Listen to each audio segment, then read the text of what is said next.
అర్జున, చిన్నప్పటి నుంచి జ్ఞాన వైరాగ్య నిష్ఠుడయ్యున్న జ్ఞానయోగి గాని లేదా కర్మయోగం ద్వారా జ్ఞానయోగంలోకి చేరిన కర్మయోగి గాని ఎవరైనా సరే ఎప్పుడైతే బాహ్య లాపేక్ష లేనివాడై తనతో తానే తృప్తి పొందుతూ ఉంటాడో, అలాంటి తృప్తి వల్ల మనస్సులోని ఇతర కోరికలన్నింటినీ అప్రయత్నంగా విడిచివేయగలుగుతాడో అప్పుడు అలాంటి యోగిని స్థిర ప్రజ్ఞుడు అని పెద్దలు అంటారు.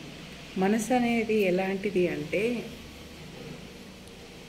మాట వినదు.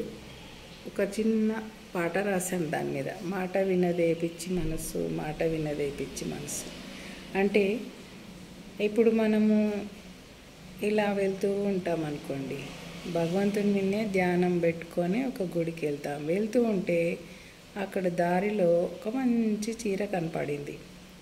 మన మనస్సు మనకు తెలియకుండానే భగవంతుని ధ్యానంలో ఉంటే కూడా దాని మీదకి వెళ్తుంది. మన కళ్ళు దాని మీదకి వెళ్ళగానే మనస్సు ఆటోమేటికల్లీ అటువైపు కాళ్ళను గుంజుకెళ్తుంది. ఆ గుంజుకెళ్ళడం ద్వారా దానిని చూసి కోరిక పుడుతుంది. ఆ కోరిక అది కొనాలనిపిస్తుంది, అది వేసుకుంటే బాగుంటుంది అనిపిస్తుంది, ఎంత అందంగా ఉంటానో నేను అనిపిస్తుంది. ఇదంతా అంటే స్థిర ప్రజ్ఞుడికి ఇట్లా ఉండదన్నమాట. స్థిర ప్రజ్ఞుడు అలాంటి చీర అంటే కనపడ్డా కూడా, ఇప్పుడు మహాత్ములు ప్రవచనాలు చెప్తూ ఉంటారు. ఆ ప్రవచనాలు చెప్తూ వాళ్ళు కళ్ళు ఎందుకు ఇలా మూసుకుంటూ తన్మయత్వంతో ప్రవచనాలు చెప్తారు. ఎందుకంటే వాళ్ళ మనసు ధ్యానంలో ఉండి ఆ భగవంతుని మీదనే ధ్యానంతో చెప్తూ ఉండాలి కాబట్టి. ఎందుకంటే ఆ కళ్ళు ఎక్కడెక్కడో పోతాయి, ఎవరెవరినో చూస్తుంటాయి. ఆ చూడకూడదు, ఆ ధ్యానం అనేది చెదరకూడదు అని చెప్పేసి అలా చీరల మీదకి వెళ్ళకూడదు. అంటే అలా దేని మీద పడితే దాని మీద మనకు వ్యామోహం ఉండరాదు. అంటే కోరిక అనేది ఎంత ఇది కలిగిస్తుంది అంటే, కాళ్ళు నడుచుకుంటూ పోయి దానిపైన మనసు పడి ఆ కళ్ళు మాట వినవు, మనసు మాట వినదు, కాళ్ళు మాట వినవు. పైసలు ఉంటే ఎక్కడి నుంచి తెచ్చైనా చీర కొనేయాలనిపిస్తుంది. అదనమాట. అట్లా చేయకూడదు, అలా చెయ్యరనమాట స్థిర ప్రజ్ఞులు. అలా ఉండాలి అని చెప్పి శ్రీకృష్ణుల వారు అర్జునునికి చెప్తున్నారు. స్థిర ప్రజ్ఞంతో ఉండు, యుద్ధం చెయ్యి, అంతేగాని ఏడవడము, దుఃఖపడము, వాళ్ళందరిని చూసి భీష్ముడు నాకు తాత చిన్నప్పుడు నన్ను ఇలా పెంచాడు అలా పెంచాడు, మరి అలా పెంచినాడు, మరి ద్రౌపదిని వస్త్రాపరణ చేస్తుంటే చూస్తూ ఊరుకున్నాడుగా గమ్మున. ఎందుకంటే ఆయన అడగలేదు కదా, ఆపండి అనేసి అనలే, ఆయన కత్తి తీసి ఆపండి, ఆపకపోతే మీ అందరు సంపుతాననలే, చూస్తూ కూర్చున్నాడే మౌనంగా.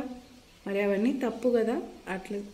అట్లా స్థిర ప్రజ్ఞత్వంతో ఆయన ఉన్నాడు. అట్లనే మీరు కూడా స్థిర ప్రజ్ఞ అంటే అట్లాంటి మనస్సుతోటే మీరుంటేనే యుద్ధం చేయగలడు, అలాంటి వాళ్ళని చంపగలరు. వాళ్ళంతా చాలా బలమైన వాళ్ళు, వాళ్ళను ఎదుర్కోవడం కష్టం. కానీ నా యొక్క అనుజ్ఞతో, నా అనుమతితో నేను నీ వైపు ఉన్నాను కాబట్టి వాళ్ళందరినీ సంహరించాల్సిందే నేను. ఈ జన్మలో సంహరించకపోతే మనం పుట్టిన జీవితానికి అర్థం లేదు. ముందే నిర్ణయించబడింది ఇది. నువ్వే వాడివి, ఇది నేను చెయ్యను అనడానికి యుద్ధం చేయను. నీ చేతిలోకి వచ్చిన కర్మ నువ్వు చెయ్యి అంతే. నీ చేతిలోకి వచ్చిన కర్మ నువ్వు పాచికలాడావు, నీ చేతిలోకి వచ్చిన కర్మ నువ్వు ఆ అడవికి పోయినావు, నీ చేతిలోకి వచ్చిన కర్మ మళ్ళీ నేను సంధికి వెళ్ళాను, అయినా వాళ్ళు వినలే. కాబట్టి యుద్ధం చెయ్యి, స్థిర ప్రజ్ఞతో ఉండు. అంటే మనసు అటు ఇటు పోనివ్వకు, యుద్ధం పైన కాన్సన్ట్రేషన్ చెయ్యి, ఏకాగ్రత పెట్టు. యుద్ధం తప్ప నాకు ఇంకా వేరేది లేదు అని అనుకో. ఇప్పుడు ఉన్నది అదొక్కటే మార్గం అని చెప్పి అర్జునునికి జ్ఞానబోధ చేస్తున్నారు. ఇది ద్వితీయ అధ్యాయంలో 56వ వాక్యము. మరి స్థిర ప్రజ్ఞుని యొక్క విలువలు ఎలా ఉంటాయో అడగడం వల్ల అర్జునుడు అడగడము, మరి భీష్ముని గురించి చెబుతూ స్థిరప్రజ్ఞుడు కర్ణుడు కూడా స్థిరప్రజ్ఞుడే. ఎంత ఏమన్నా కానీ అర్జునుని చంపాలనే పెట్టుకుంటాడు అతని మనసులో.